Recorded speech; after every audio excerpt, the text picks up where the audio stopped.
Welcome to Mad About Money. I am Maddy Alexander-Grout, founder of Mad About Money app, ADHD and money coach. I'm here with the lovely Kim Searle, who is an emotional mastery coach. I have no idea what that is. Kim, tell us more about what you do. Thank you very much. Emotional mastery is the journey to starting to understand the importance of what's going on at a deeper level.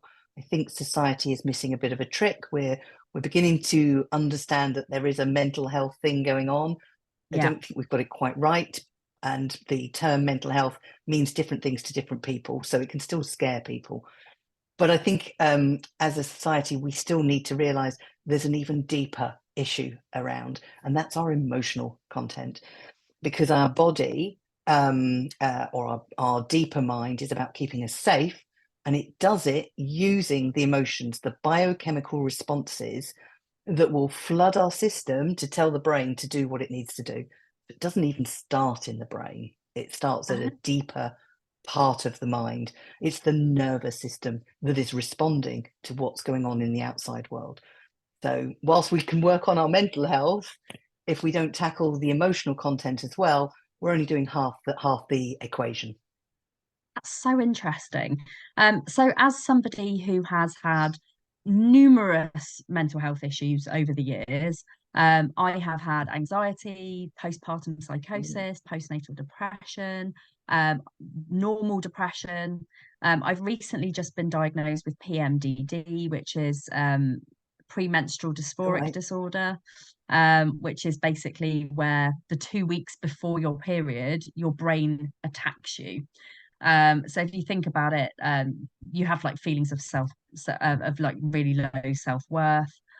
You have intrusive thoughts, your anxiety's off the scale, and it's all Mm. within the luteal, I can't remember how you say it, the phase of your I period, don't which know is what that really is. interesting. Yeah, it's really Mm. interesting. So I have been up, down like a yo-yo, ADHD, diagnosed last year. And that really did make a difference for me because I started to actually look more into how my brain was working and how my moods were affected by my constant need for dopamine. So I find mental health Mm. a really interesting subject. I think it's very deep. Mm. I think employers are starting to kind of take more notice of people's mental health and actually understand that it is a real issue. But it's very, very interesting. So Kim, the thing that I ask every single person who comes on this podcast, because we talk to interesting people about their interesting stories, what's your money story? Where did it all begin for you? It's a very interesting question. Thank you. And it's funny, it was only the other day I was talking about my times table. Well, do you remember learning your times table? And you had to learn it by rote. Oh, 9 6s, 7 8s, 8 9s. Yeah, And I hated it because I yeah, couldn't think that quickly. Give me a moment and I'd have probably got there. But my father, who's another story for a whole different podcast at some point, he thought it was good to spring them on me, and he didn't get cross as such, but irritated perhaps that I didn't know the answer straight away. So me and numbers have had a bit of a tenuous relationship over the years. yeah. And I don't say it's the thing, because there were a couple of other events I had with money, but I grew up in a family where there was never enough. There Mm, was never enough money. My stepmother had to go out to work because we weren't earning enough. But somewhere something was, out of kilter, and we would go without quite a lot. I wouldn't say we were poor. I don't want to give that impression. We had enough to put food on the table and a roof yeah. over our head. But sometimes clothes weren't always available, so we'd sometimes have to make do. Mend and make do. Those were the days. I still And do I think that. that just sort of set the scene. I sort of know that I've got to mend to make do. I've got two pairs of trousers over there at the moment, need a bit of sewing. I haven't touched them. Just keep looking at them. Do that. So I think that sets the scene, not just for me, but for many people, because what parents don't realise, and this is not a criticism, it's because they've learnt from their parents, because that's what Mm, happens. We are who we are today because of being primed, programmed, trained indoctrinated, use whatever word you like. We are basically a product of our past. And consequently, you take it on from your parents. And so money for me has always been, well, I've been in debt most of my adult life. Mm. And the ironic thing is I've managed to pay it off 3 times. And we're not talking a few thousand here, a larger amount. I've paid it off and I'm like, yay. And then bam, I've built it up again. So I'm very conscious of that pattern around money. And I'm currently in the process where I've got some, but if I'm not careful, it's flying out the You door need very my app, quickly. Kim. You need my app. That's what it's all about. I should look at it, I must admit, because obviously today was something we were both we were going to talk about. So yeah, I do need to have a look at it. But but I understand, and I've known about it for a few months, that I was brought up to give, Mm. to be the first one to buy the round, to be the person who gives in order to receive. I remember going for a promotion once, and I was told didn't get the job. You need to demonstrate you can do it. So what they used to do in, I think it was Motorola, you used to have to do the job like on a part-time basis or for a short period of time to prove you could do the job. So again, Mm. giving in order to receive. But what I never learned was how much you give before you say, I'm out of here. Yeah, it's a tough one, So isn't it? Yeah. very And I've much been so. talking about this over on my LinkedIn this morning about how people give different efforts and, pay is a very emotive subject for people. People don't talk Mm, about the salary that they're earning, they don't talk about the money they're earning, especially when they're not earning very much, because it's kind of seen as frowned upon to talk about money. It's that, it's Talk Money Week mm. this week. And, one of the things that I am always championing is that we should be talking more openly about our financial circumstances, because if you don't talk about it, how can you get help?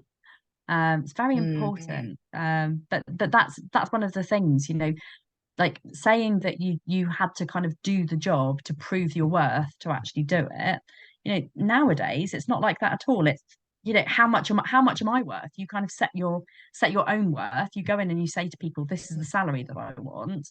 And then people don't talk about it because everybody's on different salaries, when really it should be that if you're doing the same job as somebody else, you should be getting paid the same amount. And then if you're going And above and beyond, bonuses, right? yeah, I'm not sure how much that's changed actually when I listen to some Mm, of what's going on. I think, maybe within the community that we work within, running your own businesses, and maybe in those smaller businesses, that may well be the case. But in the larger ones, I don't think that's changed very much. I think I no. spent years trying to, in a tech world. So I worked for various big names that we all know, Motorola, Orange Business Services, what is Mm, now known as Vodafone. It wasn't when I first started, but you're up against a lot of people, and then you've got the whole other elements that come into it. Not just the fact that you've come in. If you stay too long, and I remember somebody saying this to me, if you stay too long in a job, you will never get your value in terms mm, of money rewards because they go up in smaller increments. They don't reward the people they've got as much as they do the new people coming in because they've got a benchmark with the workforce. So you could start a job and be at the top in terms of salary scale, but very quickly that declines the longer you stay because they only give small increments, pay rises, yeah, 2%, 3%, if you're lucky, 5. And then you don't go up. You have to yeah, change company and job to get the better one. yeah. So the Agreed. rewards they're skewed, aren't they? They're not rewarding, you're not rewarded for loyalty and service No, and I mean, it's all the that. it's the same with like with Sky contracts, for example. I've been a Sky contact a Sky customer for about 10 years, and my bills are Mm, extortionate. And every time I phone them and I say I'm going to leave Sky, they're like, "Oh no, we'll put you on our new customer deal." And I'm like, "Thank you." They don't reward people who are there. They try and give the most insane offers to get people to join, and then keep going up and up and up and up. And it's not fair on the yeah, people who are actually loyal in jobs or in contracts, being customers. So yeah, I really do get that. So yeah. what brought you to where you are now? Um, Illness, basically. I had been working at Vodafone as a senior project manager, so I'd been there a long time. Mm, And then I moved into a program manager's role. Now, it's different. I never really understood or appreciated the difference. So, but I did the course, I passed it. But it was more different than I realized. It became very political very quickly, political not just internally, but with the client. There was millions of dollars on the table mm, that were at risk. And, everybody was infighting because, everybody was under pressure and couldn't perform the way that the contract had said. And of course, it was a bit of a problem. Anyway, it's by the by because, they've resolved it, they've got through it. But I wasn't geared up for it because I had been suffering with poor energy for years. I mean, 2004, maybe even earlier. And every time I went to the doctors, it was like, oh, go home and rest, have some water. It's a virus, nothing we can do. So 2017, Christmas, I closed my laptop and I didn't go back to work in the corporate environment again wow. because I just couldn't do it. I went to bed, and I wouldn't say I was in bed 6 months permanently because I did get times when I was able to get up and go out, but I pretty much slept or was in bed for that period of time. And actually, it was then that I'd recognized that I'd been doing the hypnotherapy that I'd practiced and trained in 2010. And I thought, I'll do that part time just to Mm, help. And because it's physical tiredness, it's not mental tiredness or anything. I can sit at a laptop, I can talk to people. So that's what I did in 2018, set myself up and started to do hypnotherapy. But it's been a journey. And I yeah. think, I've had bouts where I've been off.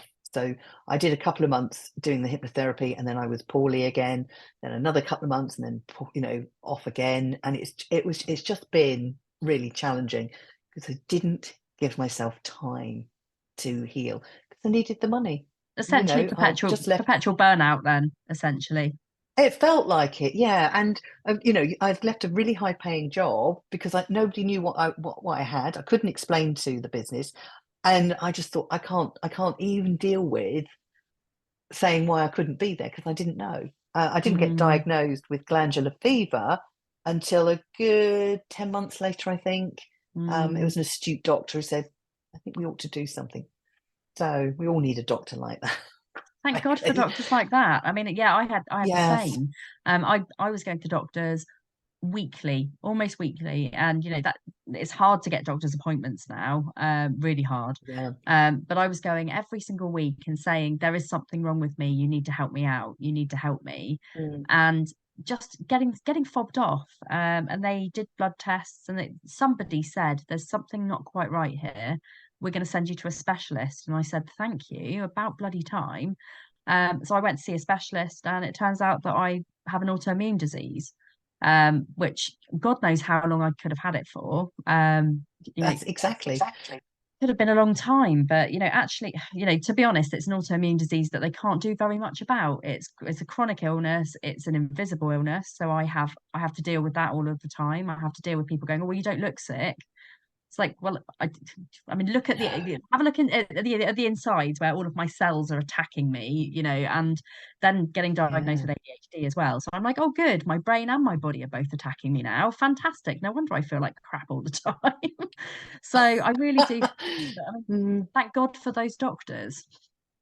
exactly. Well, it was during that time I met a guy, really lovely guy, Lex McKee, and he and I were chatting. He was coaching me, and I was coaching him at different levels, but and he came up with emotional mastery, and I thought, do you know, that is exactly it.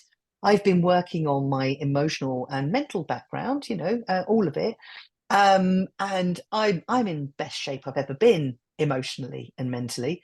Physically, still working on the recovery period there, Yeah. but I am better. This year is my Lex best is year one of so my far. favorite people in the whole wide world. Oh, you know Lex, Yeah, I fabulous. He's do. great. I do. I absolutely love him. He has like just the most positive aura and energy, and just He does. his personality is just infectious. I just absolutely love him as a person. So I like the fact that Yes. he was the person to help you. That's really cool. Yeah. So that's where emotional mastery came from. I'd spent years denying the physical self, which is why I think I ended up where I was, because there was a lot of emotions that I had not dealt with.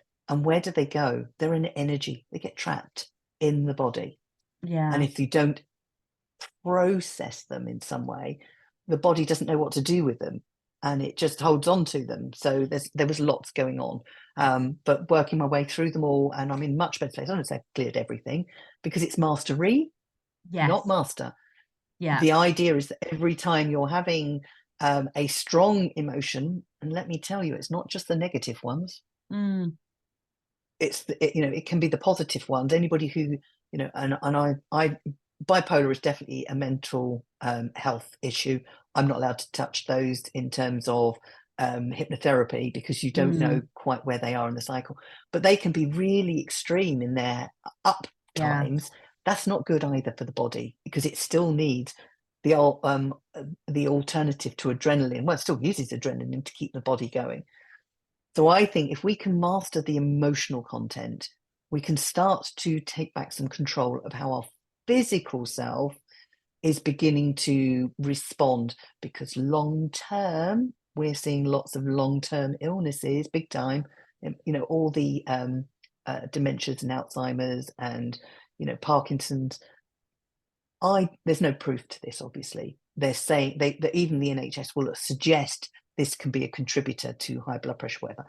If Mm. that's the case, we have a duty of care to ourselves, I think, to do something about it.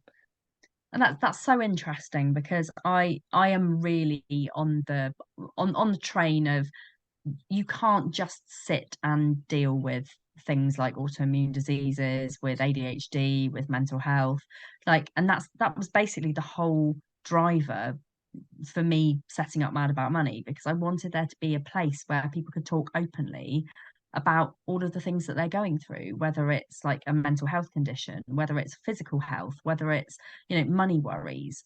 And that Mm, was really important to me, because I felt like places like Facebook and LinkedIn, you can't really just go out there and go, hey guys, I've got a problem, I want to talk about it. Whereas yeah, good point. in Mad About Money, that's the whole purpose of it. It's to help people to Mm, have an outlet, somewhere where people can support each other, where the power of community actually helps people to tackle money problems, tackle mental health, tackle, you can't cure an autoimmune disease, but if you find like-minded people who are there to support you and to help you when you're having difficulties, it just makes it so much better, and it helps you to actually have a more enriched and empowered life. And that's what we're trying to do for people. We're trying to empower people mm, to cope with their conditions better. yeah. And it's And I important. genuinely think by being more self-aware, which we're not taught to Mm. do.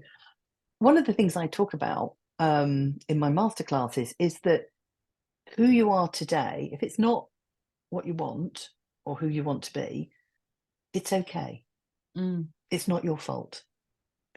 However, once you understand why you've ended up where you are, all that, I mean, going through school, you're conditioned in certain ways. Your parents will have conditioned you in a way. Your peer groups, in terms of friends and work, will have conditioned you to be who you are today. You'll have learnt things about yourself that may not be true.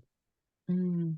And once you start to understand that and how you got where you are today, now you can have a real action plan to move yourself forward. And that's really the rub. I sort out the past as best I can, as best as their unconscious allows me. And then I'm looking at the future. Who do you want to be? How do you want to get there? And I use hypnotherapy in a positive way to help Mm. them start to think about where they want to go and how they're going to get there.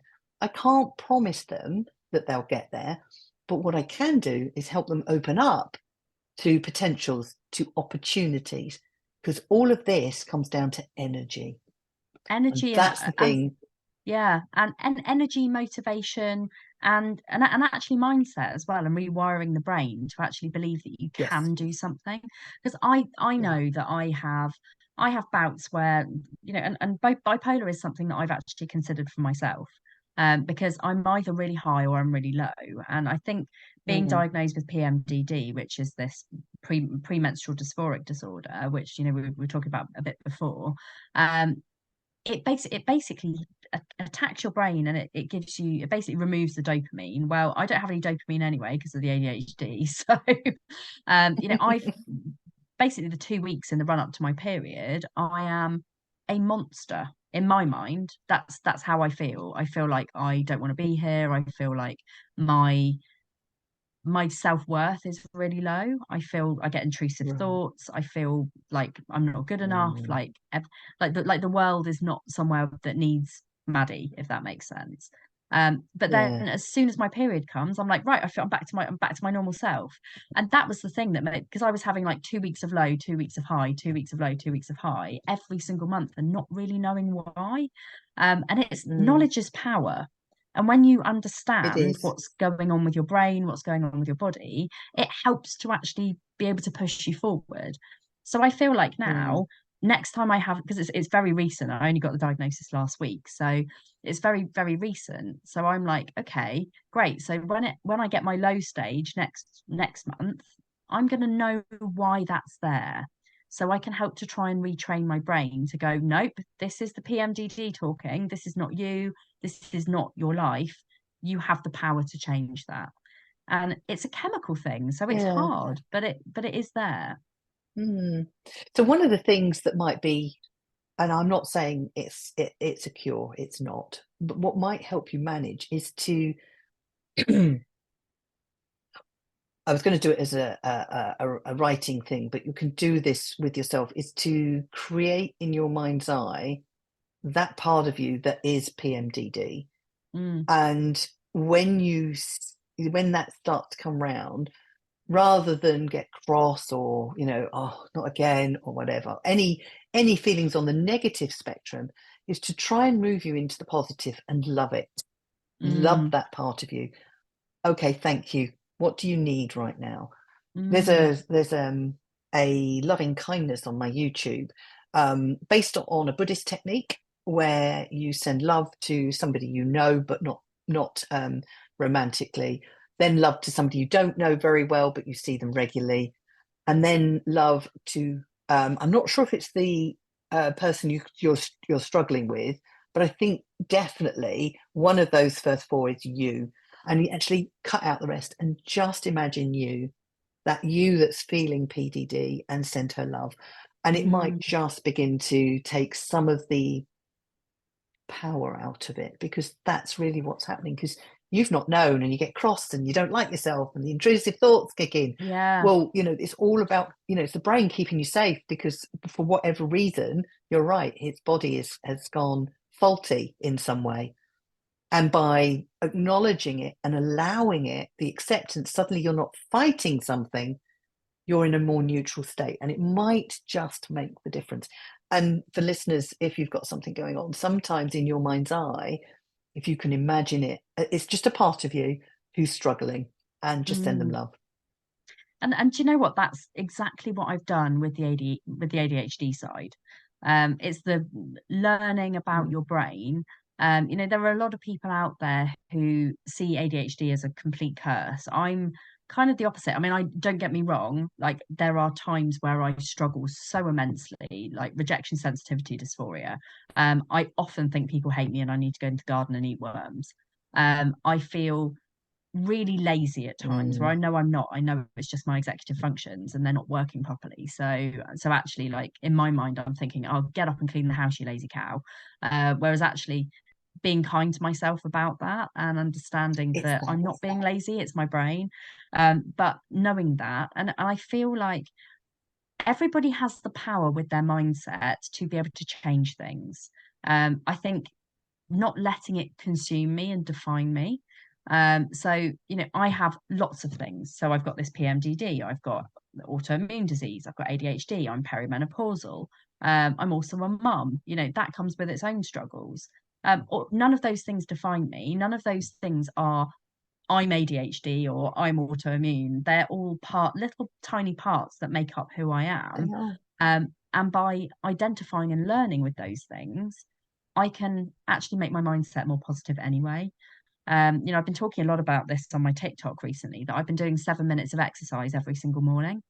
Dancing around the kitchen, not in routines, no, I'm not following anybody. I literally just chuck some tunes on and I set a Mm. timer and I dance for 7 minutes. I look like Phoebe from Friends. You know, when she does that running thing where it's like crazy. That's kind of what I look like. I just flail. Mm. But it is so good for mental health, and it's really started, you know, it's really helping me to actually tackle the world in a different way. And I think that's what we need to do, isn't it? We need to work Yeah, out ways that we can learn to love ourselves more and to live with the love things that we that. do. Yes. Mm, Yeah. And none of it is bad. It's just who we are. And if we don't yeah, like it, then we've got to find out what it is we need to replace it. So when I talk about, people who are, talking about emotional mastery, it is about taking back control and understanding, and we're not good at this in this country, is to realize you're okay, yeah, just as you are. I mean, I very often hear people saying, you don't have to change a thing. You don't have to, but you might want to. But yeah, it's doing it from a place of love. I mean, I did think at one time about making love the thing that it was about. But I think that can be too much for some people. It's too far from where they are right now to be talking about love. They're like, well, I can't even like myself. I'm never going to get to I love. think it's So hard, isn't it? Yeah. it is hard. So it's about just taking back control of what you can at this point, and then go from there. Because then when you've done that step, you can take the next step. And some journeys are more steps than others. Mm. So, how would you recommend if you know we're going to have lots of listeners who are struggling with mental health, struggling with illness, struggling with neurological, neurodivergent conditions? How would you recommend somebody who's feeling really low to kind of start feeling a bit better? It depends on their type. Mm, If they're extroverts and enjoy outgoing, then they'll have a couple of friends probably who they can talk to. The only problem with friends, with the best will in the world, is they will be talking from their perspective, not yours, mm, or what they think is your best interest, but may not be. Um, so what I would say is there's a number of different things. One, if you like writing, start journaling. It will be interesting. It's not passive. If you write, and that was one of the things I was going to say earlier for the readers, if listeners, if they write down what's going on for them, two things are happening. One is they're starting to process what's going on, and the second thing is they can go back and reflect on it. Because what happens is everything is trapped inside us, and that's the problem I said about the emotions. We need to get them out of us and allow them to be processed by the body. Even emotions from our childhood that may be trapped, we need to be able to express them in some way, because if you're remembering them, they're trapped. yeah, So you need to get them out. So writing is a really good way. I say journaling, it could be just a diary. It doesn't have to be war and peace. It's just enough to allow yourself to get things out. If you do and it's not a good thing, make sure that you keep it only for a little while before getting rid of it, because you don't want to hold on to it. If you've processed it and you feel better, get rid of it. Rip it, burn it, yeah. shred it, get it in the bin. Do you know It's a what? metaphor. It is, isn't it? And that's it's so weird that you say that. So I kept diaries from when I was probably about 14 to when I was probably, oh, I don't know, like 25, 26, 27. I mean, I kept diaries my entire life. And I lost my house in my flat burned down Oh in no. 2011.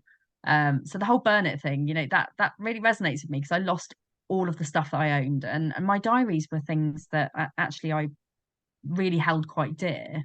And they were very sentimental to me, and I lost them. And I think that was the thing that I was so cut up about.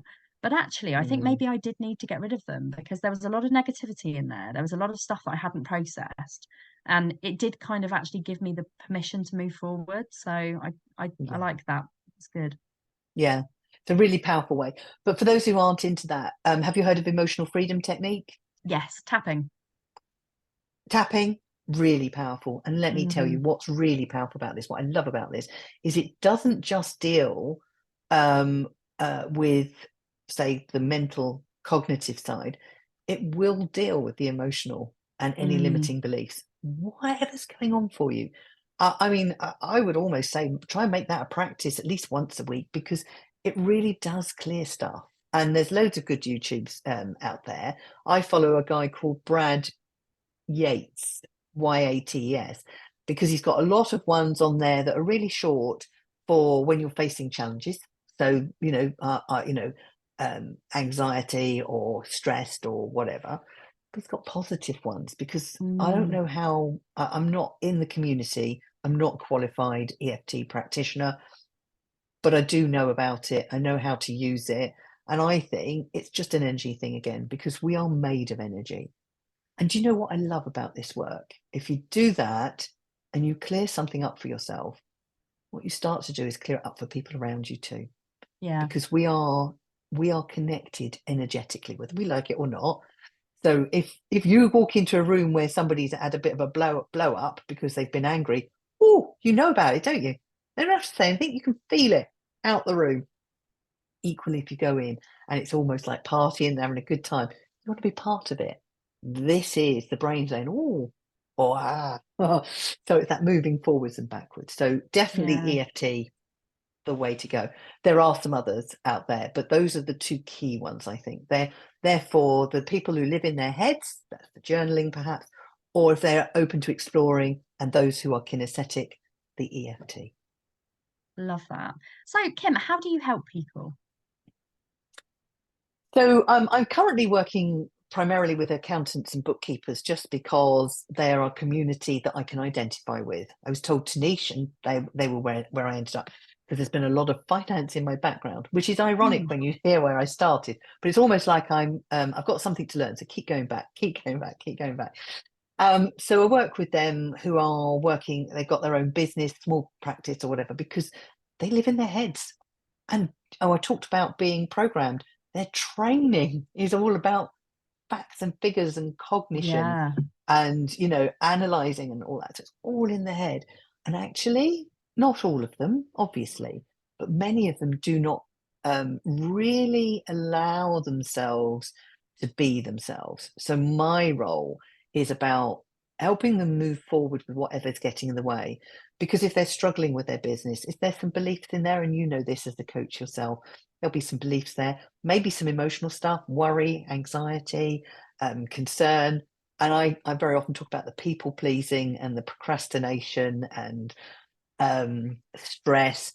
These are all symptoms of the brain keeping us safe. And I think yeah, in the binary term, the brain is either keeping us safe, or it's moving towards it. So we learn habits that do it. So I'm looking for the habits that they're doing at a to-do level, the behavior, the habits of thinking. You've mentioned them beautifully, as you did earlier, the inner voice, the critic, the mm, judgment, the overthinking, all those good things.